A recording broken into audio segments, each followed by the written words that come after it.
Hello दोस्तों, नमस्कार। मैं लोकेश साहू। स्वागत है आपका फाइनेंस गुरु लोकेश में। दोस्तों, मैं पिछले 12 साल से फाइनेंस कंसल्टेंट हूं और साथ ही म्यूचुअल फंड डिस्ट्रीब्यूटर भी हूं। दोस्तों, आज का टॉपिक है सेल्स और मार्केटिंग। सोचिए, कोई कंपनी अगर कोई प्रोडक्ट बनाए और उसे बेचने वाला ही ना हो तो क्या वह प्रोडक्ट बिकेगा? दोस्तों, इस दुनिया में हर आदमी कुछ ना कुछ सेल करता है। अगर आप नौकरी कर रहे हैं तो आप अपना समय, अपना टाइम सेल कर रहे हैं। वहीं एक प्रोफेशनल व्यक्ति अपना सर्विस सेल करता है। दोस्तों, मार्केटिंग और सेल्स एक सिक्के के दो पहलू हैं। सोचिए, अगर कोई फैक्ट्री कोई प्रोडक्ट बनाए और जब तक उसका मार्केटिंग ही ना करे तब तक आपको कैसे पता चलेगा उस प्रोडक्ट के बारे में? आपने बड़े बड़े फिल्म स्टार और क्रिकेटर को देखा होगा प्रोडक्ट का ऐड करते हुए।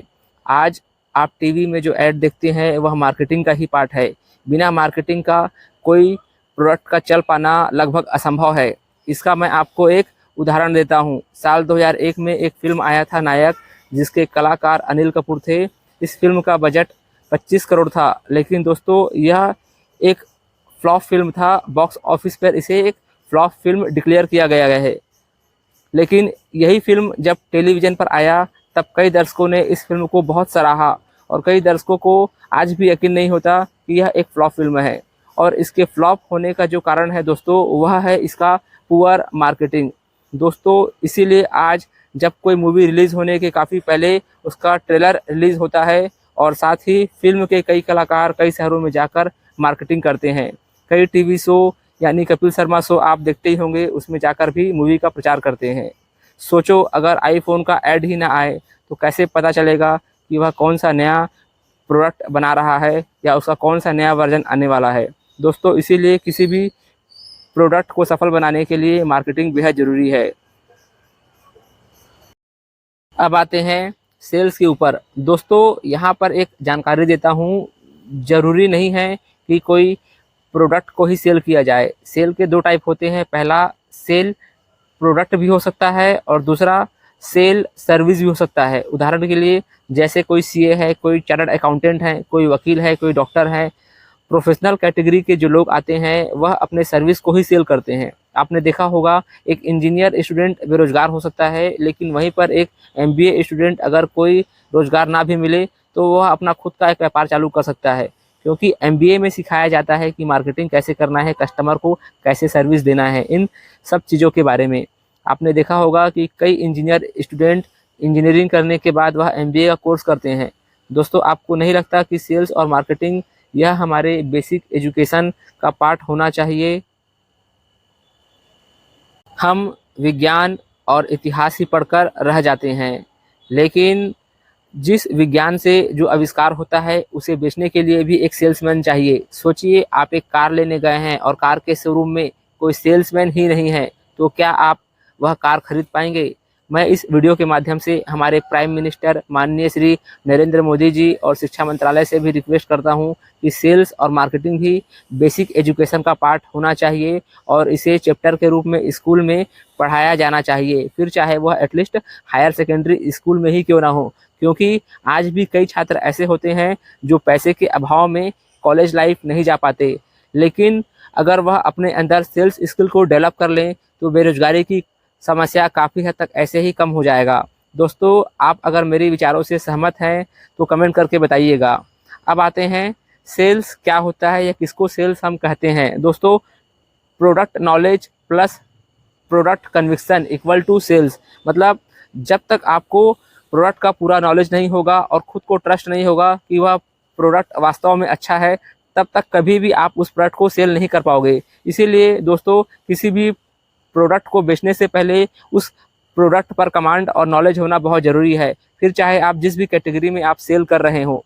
अब आते हैं सेल्स के लिए रणनीति कैसे बनाएं। इसमें सबसे पहला आता है नीड एनालिसिस। मतलब वह बेचो जो कस्टमर का रिक्वायरमेंट है, वह नहीं जो आप बेचना चाहते हो। इसे दो उदाहरण से समझते हैं। पहला, मान लो आप कोई कपड़ा खरीदने जाते हो तो दुकान वाला सबसे पहले आपका बजट पूछता है, फिर आपका चॉइस पूछता है कि किस तरह का कपड़ा आप चाहते हो, फिर उसके बाद वह आपको दिखाना शुरू करता है। दूसरा उदाहरण है दोस्तों अमेजॉन और फ्लिपकार्ट। आज भारत में इतना सक्सेस कैसे है? क्योंकि उनके पास बच्चों से लेकर बूढ़े तक हर तरह की वैरायटी और वह सारा प्रोडक्ट अवेलेबल है, जिसका कस्टमर को हमेशा नीड रहता है। अगर आपको कभी समय मिले तो अमेजॉन के जो मालिक हैं जेफ बेजोस, उनका जो स्टोरी आप ज़रूर पढ़ना। कैसे किशोर अवस्था में जेफ बेजोस को अपनी पहली नौकरी मैकडोनल्ड्स में रेस्तरां में मिली, जहां पर वह एक फ्राई कुक थे। उनका वेतन $3 प्रति घंटे से भी कम था, लेकिन आज वह वर्ल्ड के रिचेस्ट पर्सन में से एक हैं। दूसरे नंबर में आता है इंक्रीज योर सेल्स एक्टिविटी। दोस्तों, इसका रीज़न यह है कि आप सेल्स को कंट्रोल नहीं कर सकते, you can not control your sales, but आप अपने एक्टिविटी को कंट्रोल कर सकते हो। अपने एक्टिविटी को बढ़ाकर सेल्स के टारगेट को अचीव कर सकते हो। इसे एक उदाहरण से समझ सकते हैं। मान लो आपको एक मकान बेचना है, हो सकता है इसे देखने के लिए बहुत सारे लोग आपके पास आएंगे। कई लोग ऐसे होंगे जो आपके प्राइस को निगोशिएट करने की कोशिश करेंगे, लेकिन किसी एक व्यक्ति के साथ ही आप डील फाइनल कर पाएंगे। दोस्तों, सेल्स में भी ऐसा ही है। जब तक आप अपने कोल्ड कॉलिंग, अपने एक्टिविटी को इंक्रीज नहीं करेंगे, तब तक आपका सक्सेस रेशियो कभी भी इंक्रीज नहीं होगा। दोस्तों, तीसरा पॉइंट आता है रिजेक्शन से मत डरो। दोस्तों, हम में से कई लोग ऐसे हैं जो कभी ना कभी कोई सेल्स का जॉब ज्वाइन किए होंगे, और हो सकता है टारगेट के डर से या फिर रिजेक्शन के डर से आपने जॉब ज्वाइन ही नहीं किया होगा, या ज्वाइन करने के बाद आपने कस्टमर को जो प्लान समझाया होगा और कस्टमर के मना करने के बाद या सेल्स का टारगेट पूरा नहीं करने के बाद हो सकता है आपने जॉब छोड़ दिया होगा या जॉब भी चेंज कर दिया होगा। लेकिन दोस्तों, आपको मैं बताना चाहता हूँ, सेल्स का जॉब रिजेक्शन का ही जॉब है, क्योंकि इस दुनिया में ऐसा कोई व्यक्ति नहीं है जो 10 में 10 को प्रोडक्ट सेल कर सके।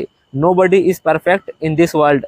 फिर चाहे वह डॉक्टर ही क्यों ना हो, एक डॉक्टर भी जब क्रिटिकल सर्जरी या ऑपरेशन के बाद जब वह बाहर निकलता है और मरीज के पेशेंट उससे पूछते हैं वह ठीक है ना, तो डॉक्टर यही बोलता है कि आप भगवान से दुआ कीजिए। महान से महान क्रिकेटर भी कई बार जीरो में आउट हो जाते हैं। इसीलिए दोस्तों, जब कोई कस्टमर आपको मना करता है तो इसका मतलब यह नहीं है कि वह आपको मना कर रहा है, वह आपके द्वारा बताए गए उस प्रोडक्ट को मना कर रहा है। अगले दिन आप किसी दूसरे प्रोडक्ट के साथ वापस जाइए, उसे ट्राई कीजिए, समझाइए, हो सकता है वह अगले दिन आपसे कन्विंस हो जाए। आप खुद सोचिए, जब आप कोई शॉपिंग मॉल में जाते हैं तो कई सारे प्रोडक्ट को देखने के बाद या किसी एक को आप फाइनल करते होंगे। इसीलिए दोस्तों, रिजेक्शन के डर को आप अपने मन से निकाल दें और सिर्फ point number 2 increase your sales activity, उस पर ध्यान दें।